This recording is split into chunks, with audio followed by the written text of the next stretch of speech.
नमस्कार, खोजी खजाना टाइम न्यूज में आपका स्वागत है। आइए नजर डालते हैं आज की खास खबरों पर। जीवन में मनुष्य को शांत सरोवर की तरह रहना चाहिए, क्योंकि जब क्रोध बढ़ता है तो अभिमान आ जाता है, और अभिमान आ जाता है तो वही अभिमान उसके सर्वनाश का कारण बन जाता है। इसलिए संसार में रहकर मनुष्य को गलतियां मानकर स्वीकार करना सीखना होगी, तभी वह अपने लक्ष्य को प्राप्त कर सकेगा। लेकिन इस संसार में मनुष्य गलतियों पर गलतियां करता है लेकिन स्वीकार नहीं करता है। जिस दिन मनुष्य गलतियां स्वीकार करना सीख जाएगा उस दिन वह सज्जन व्यक्तियों की श्रेणी में आ जाएगा।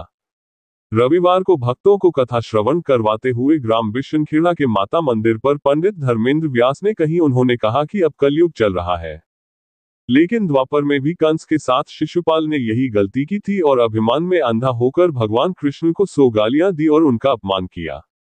भगवान कृष्ण ने भी अपनी बुआ का लड़का समझ करके शिशुपाल की 100 गलतियों को माफ किया, लेकिन जब एक और गलती शिशुपाल ने और की तो अपने सुदर्शन को आज्ञा देकर शिशुपाल का सिर धड़ से अलग कर दिया।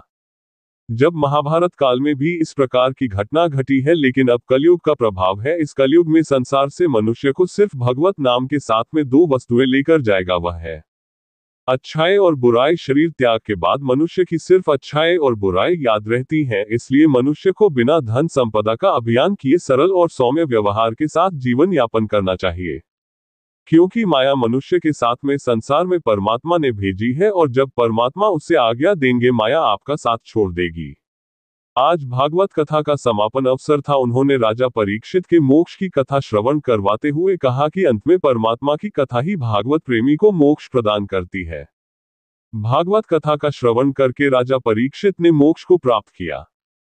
इस अवसर पर भागवत कथा समिति सदस्य बाबूलाल, पूर्व सरपंच रामचरण मेंबर, घीसीलाल मकवाना, बद्रीलाल परमार, देवकरण परमार, प्रभुलाल दांगी, देवकरण नेताजी, डॉक्टर शिव नारायण, नारायण सिंह वकील, चंद्र सिंह मेंबर, देवकरण दांगी, राजेंद्र परमार, ज्ञान सिंह आचार्य, ज्ञान सिंह मकवाना उप सरपंच, दीपक शर्मा के द्वारा व्यासपीठ का पूजन अर्चन करके भगवताचार्य पंडित धर्मेंद्र व्यास का सम्मान किया गया।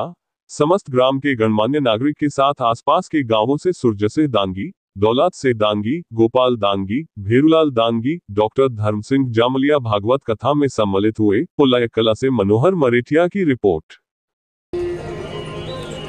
सत्य बाबा का एक प्रकार से भोमासुर, हे द्वारकाधीश धैर्य सुनानंदन हमारी रक्षा करो। इसलिए महाराज सत्य बाबा को लेकर पहुंचे और जाकर के भोमासुर को आवाज लगाई, बोल कि अपनी कन्याओं को पूरे बंधन में कर रखा है, इसे छोड़ दे। लेकिन भौमासुर उल्टा युद्ध करने लगा। अब भगवान की लीला देखिए। भौमासुर को वरदान था कि जब तक तुम्हारी मां नहीं कहेगी तुम नहीं मानोगे। भौमासुर ने 16,000 कन्याओं को बंधक बना रखा था, जो देवांगनाएं थी, और महाराज पृथ्वी की सुंदरियां जो थी उनको सबको कोंडक राजा के मित्र भौमासुर ने बंधक बना रखा था। ताजा खबरों के लिए देखते रहिए खोजी खजाना टाइम्स न्यूज।